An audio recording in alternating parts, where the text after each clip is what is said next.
Olá pessoal, tudo bem? Pessoal, vou gravar mais uma aulinha para vocês, tá? Hoje a gente vai falar sobre vetores, tá? Pessoal, é o seguinte, o que é um vetor? Onde que a gente utiliza esse vetor? Qual é a regra de trabalhar com esses vetores? Então, quando eu olho uma determinada situação, como que eu sei se aquilo lá é um vetor, se não é um vetor? Então, nessa aulinha de hoje, a gente vai trabalhar com a parte de vetores. Depois eu vou fazer um próximo vídeo para vocês sobre os versores, tá? Mas o que é um vetor? Um vetor, pessoal, é um segmento de reta orientado. Então, mas como assim um segmento de reta orientado? É isso daqui, ó. É uma reta e em um lado dessa reta tem uma setinha. E a gente utiliza os vetores para representar as grandezas físicas vetoriais. Então vocês já viram grandeza física escalar, grandeza física vetorial. O que é uma grandeza física vetorial? É aquela que além do módulo necessita de uma direção e de um sentido. Então quando, por exemplo, eu faço uma força, significa que eu fiz essa força em uma direção e em um sentido. Quando, por exemplo, eu tenho uma velocidade, significa que eu estou indo para algum lugar. Então, a velocidade é uma grandeza física vetorial, assim como a força. E como que eu represento essa velocidade? Eu posso representar ela através de um vetor. Eu não preciso ficar falando que o carro percorre na horizontal, para a direita, com velocidade e tal. Eu represento uma setinha, essa setinha que é o vetor já nos dá a direção e o sentido do carro, e o valor numérico representa o módulo. Então o desenho que eu fiz aqui para vocês, aqui tem um vetor representando uma força de 10 newton. Então qual é o módulo dessa força? O módulo dessa força é de 10 newton. Então é como se eu estivesse puxando uma carteira aqui, certo? Na horizontal e para a direita com uma força de 10 newton. Só que no lugar de eu falar para vocês que eu estou puxando essa carteira na horizontal para a direita com uma força de 10 newton, eu represento todo esse contexto por um vetor. Olhando aqui nesse vetor, vocês já sabem que a força tem módulo 10 newton, que ela foi aplicada na horizontal e o seu sentido para a direita. Em relação à direção, pessoal, pode ser horizontal, pode ser vertical, pode ser inclinada. Em relação a sentido, se for horizontal, pode ser para a direita, para a esquerda. No meu caso aqui, caminhando, pode ser para frente, para trás. O meu deslocamento, que também é uma grandeza física vetorial. Se for na vertical, pode ser direção para cima, direção para baixo, formando um ângulo tal com o eixo X ou um ângulo tal com o eixo Y, se de repente for um vetor inclinado. Então aqui a grandeza física vetorial, nós representamos ela através de um vetor. O que é um vetor? É um segmento de reta orientado que representa a direção e o sentido de uma grandeza física vetorial. Já a grandeza física escalar é aquela que não necessita de direção e sentido, então a gente não usa para ela vetor. Então, por exemplo, o tempo, a temperatura são exemplos de grandezas físicas escalares. Ninguém fala assim, agora são 10 horas na horizontal, agora são 10 horas na vertical. Ninguém vai falar, o termômetro nesse momento indica 40 graus Celsius na vertical, 40 graus Celsius na horizontal. Ninguém fala isso. Então, quando não cabe direção e sentido, é uma grandeza física escalar. Quando cabe direção e sentido, no caso de força, velocidade, deslocamento, aceleração, quantidade de movimento e outras, aí é uma grandeza física vetorial. E se é uma grandeza física vetorial, você representa ela através de um vetor. E aí, pessoal, a gente coloca aqui, ó, uma setinha em cima da letra. Essa setinha em cima da letra não representa para mim direção e sentido, mas ela representa para mim que esse F, que é a força, é uma grandeza física vetorial. Toda letra que você vê uma setinha em cima, significa que aquilo é uma grandeza física vetorial. Você nunca vai ver em cima de T de tempo a setinha em cima, porque o tempo é uma grandeza escalar. Você nunca vai ver a temperatura com uma setinha em cima, porque a temperatura é uma grandeza escalar. Então, como que eu sei se é uma grandeza escalar ou vetorial olhando para a letrinha? Se for vetorial, tem uma setinha em cima, beleza? Aí a gente cai em vetores iguais. Como que eu represento vetores iguais? Bem simples. Os vetores iguais, eles têm que ter o mesmo módulo, a mesma direção e o mesmo sentido. Então aqui eu tenho 3 unidades e 3 unidades. Mesmo módulo. Ó. Eu tenho horizontal e horizontal. Eu tenho para a direita e para a direita. Então esses dois vetores aqui, eles são iguais. Ou seja, eles têm o mesmo módulo, a mesma direção e o mesmo sentido. E vetores opostos, eles também têm o mesmo módulo, eles também têm a mesma direção, só que eles têm sentidos opostos, um para a direita e outro para a esquerda. Então, de novo, para que eles sejam iguais, eles têm que ter o mesmo módulo, a mesma direção e o mesmo sentido. Os vetores opostos também o mesmo módulo, a mesma direção, só que sentidos opostos, certo? Aí eu tenho aqui a adição de vetores. Pessoal, a adição de vetores é como se tivesse alguém ali na rua empurrando um carro. Então essa pessoa faz uma força F. Aí você vai lá e ajuda essa pessoa a empurrar o carro. Então você vai lá e também faz uma força F. Qual é a resultante das forças sobre o carro? Aí vai depender, pessoal, do ângulo, do sentido desses vetores, onde eu coloquei aqui alguns casos especiais.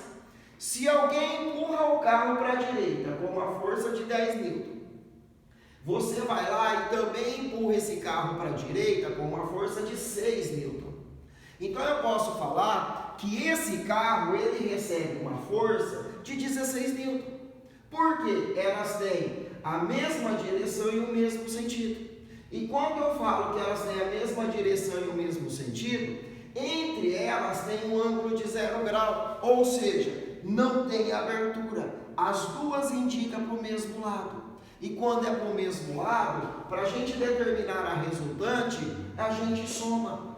Para eu achar a força resultante, eu faço o F1 mais o F2. Então aqui, pessoal, eu tenho que a força resultante, a setinha em cima representa uma grandeza vetorial, eu somo 10 mais 6, que dá uma resultante de 16. É como se uma única pessoa estivesse empurrando esse carro com uma força de 16 N, certo? Então, quando que eu vou somar? Quando as forças têm a mesma direção e o mesmo sentido. Agora, dá uma olhadinha aqui quando eu tenho um ângulo de 180 graus. São forças opostas. É o tradicional cabo de guerra. Você puxa para um lado, a pessoa puxa para o outro. Para onde que o corpo vai? Vai para o lado que tem a força maior. Agora, para a direita foi aplicada numa carteira aqui uma força de 10 N. Para a esquerda foi aplicada nessa mesma carteira e ao mesmo tempo uma força de 4 N. Para onde que essa carteira vai? Ela vai para a direita, que é para o lado da força maior, e com uma força que é a diferença entre 10 e 4. Quando eu faço 10 menos 4, dá uma resultante de 6 N. Então, se você puxa a carteira para a direita com uma força de 10, uma outra pessoa puxa ela para a esquerda com uma força de 4 N. Para onde que ela vai? Ela vai para a direita com uma força de 6 N. E como que eu cheguei nessa conclusão? Quando são vetores opostos aqui, você usa a subtração. Aqui eu coloquei o módulo, porque quando eu falo módulo, a gente não analisa o sinal. O sinal só vai determinar para que lado ela vai. Então aqui eu faria 10 menos 4, que daria 6. Essas duas barrinhas aqui é o módulo, ou seja, você não considera o sinal no final da resposta.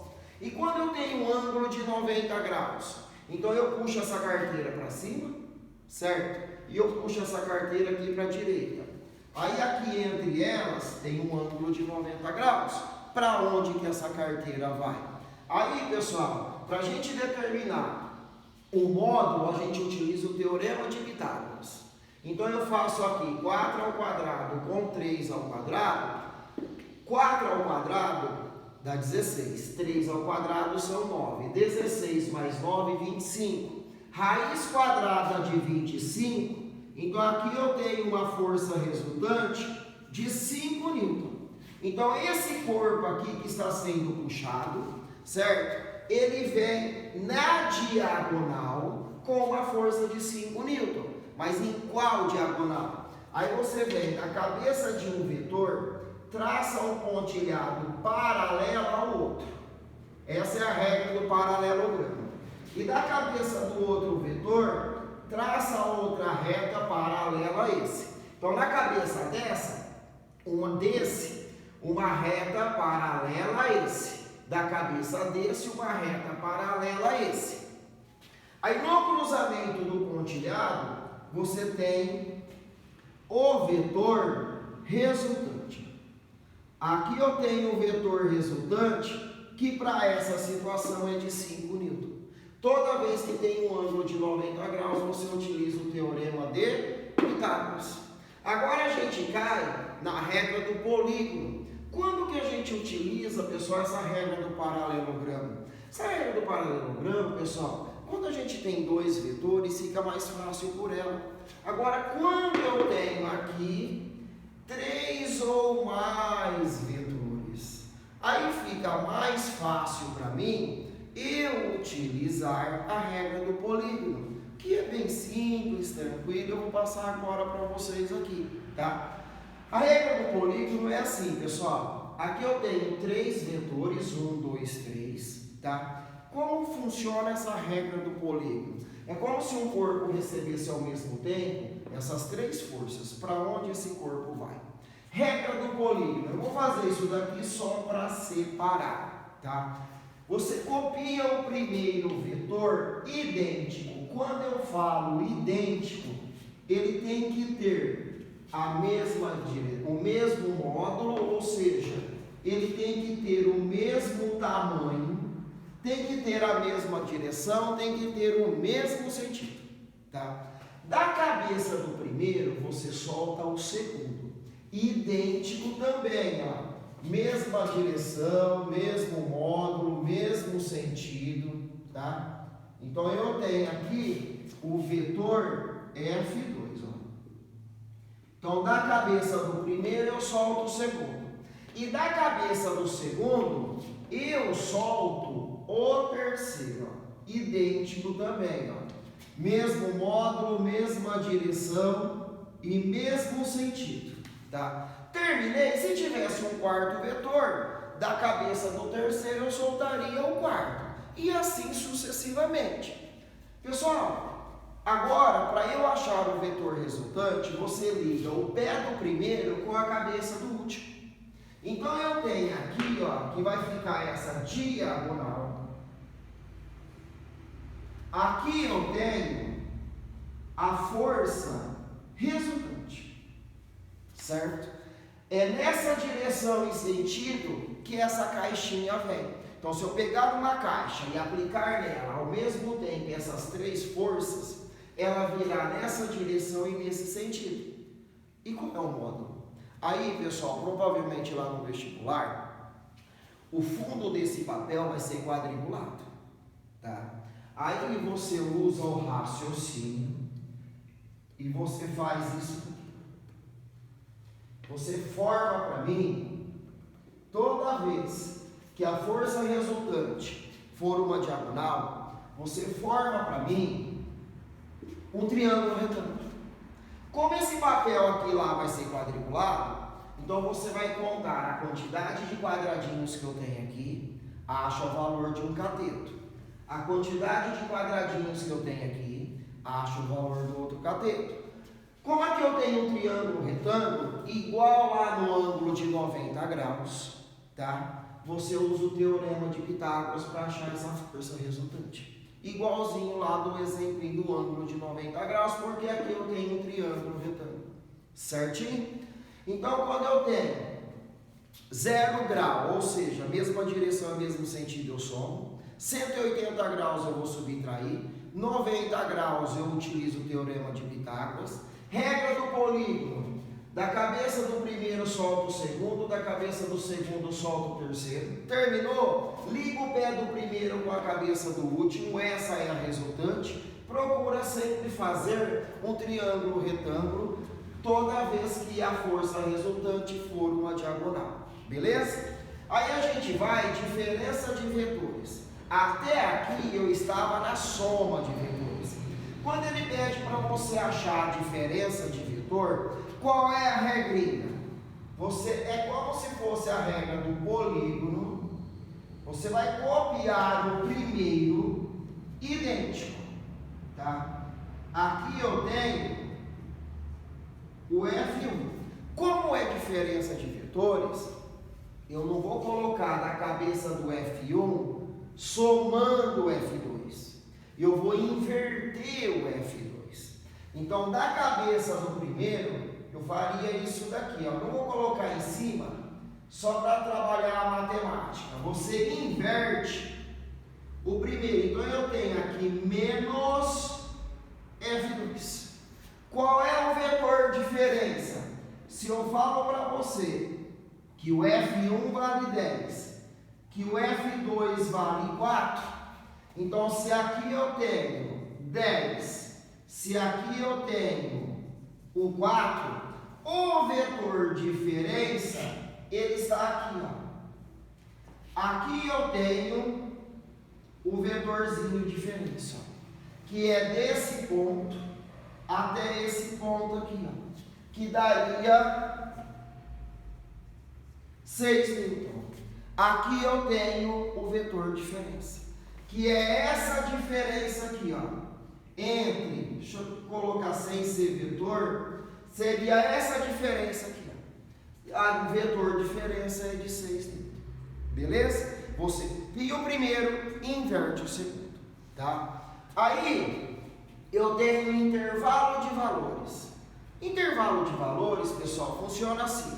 Eu tenho dois vetores. Por exemplo, um vale 3 newton e o outro vale 2 newton. Se eu posicioná-los assim, assim, ou 90 graus, ou qualquer ângulo, qual é o valor que vai dar? São vários valores. Agora, o que eu falo para vocês? Qual é o menor módulo? Qual é o maior módulo? Então, eu substituindo aqui, eu faço 3 menos 2 menor ou igual a 3 mais 2. Então, aqui eu tenho 1 menor ou igual a 5. O que significa isso? Se eu tenho dois vetores, um valendo 3 e outro valendo 2, qualquer posição que eu posicioná-los, independente do ângulo, eu não saio desse intervalo. O menor valor que eu posso ter é 1, o maior valor que eu posso ter é 2. Pode ter um resultado de 3? Pode, porque está aqui dentro do intervalo. Mas pode ter um resultado de 7? Não. Pode ter um resultado menor que 1? Também não. Então, quando eu falo intervalo de valor, o próprio nome fala qual é o mínimo, qual é o máximo. Independente do ângulo que eu fazer ali, eu vou ter um valor. Para cada ângulo eu vou ter um valor. Agora, esse valor, sendo um vetor 3 e outro vetor 2, vai ficar entre 1 e 5. E para a gente finalizar, decomposição de vetores. Se aqui eu tenho uma caixinha, aí eu puxo essa caixinha aqui na diagonal e ela vem. Mas se ela veio na diagonal, significa que ela tem um deslocamento aqui em relação ao eixo X e um deslocamento em relação ao eixo Y. Agora, se teve um deslocamento em relação ao eixo X, em relação ao eixo X, que força que ela recebeu? Nós chamamos de F de X. E em relação ao eixo Y, que força que ela está recebendo? Nós chamamos de F de Y. Agora, como que eu determino o F de X? Como que eu determino o F de Y? Aí, para eu determinar o F de X, você vai pegar a própria força F e vai multiplicar pelo cosseno do ângulo alfa. Deu para você perceber que entre a reta da força e o eixo X tem um ângulo alfa. E para eu determinar o eixo, a força de Y, eu também pego a própria força F e multiplico pelo seno do ângulo alfa, tá? A gente utiliza uma regrinha assim. Como o ângulo está do lado do F de X, então a gente fala que o F de X está com o ângulo. Então, se é com o ângulo, é cosseno. Como o F de Y está sem o ângulo alfa aqui, então ele está sem o ângulo. Se é sem o ângulo, é seno. E como que eu acharia esse resultado? Para eu achar o F de X, eu pegaria o 10, que é o valor da força, e multiplicaria pelo cosseno, que é 0,8. E quando eu faço 10 vezes 0,8, para essa situação aqui, o F de X é de 8 newton. E para essa situação, o F de Y, eu faço 10 vezes 0,6. Então, vai dar uma força de 6 newton. Então, essa caixinha, ela vem em relação ao eixo X com uma força de 8 newton e ela vai em relação ao eixo Y com uma força de 6 newton, tá? Aí está a decomposição do vetor. Beleza, pessoal? Espero ter agradado, tá? Obrigado. Valeu mesmo.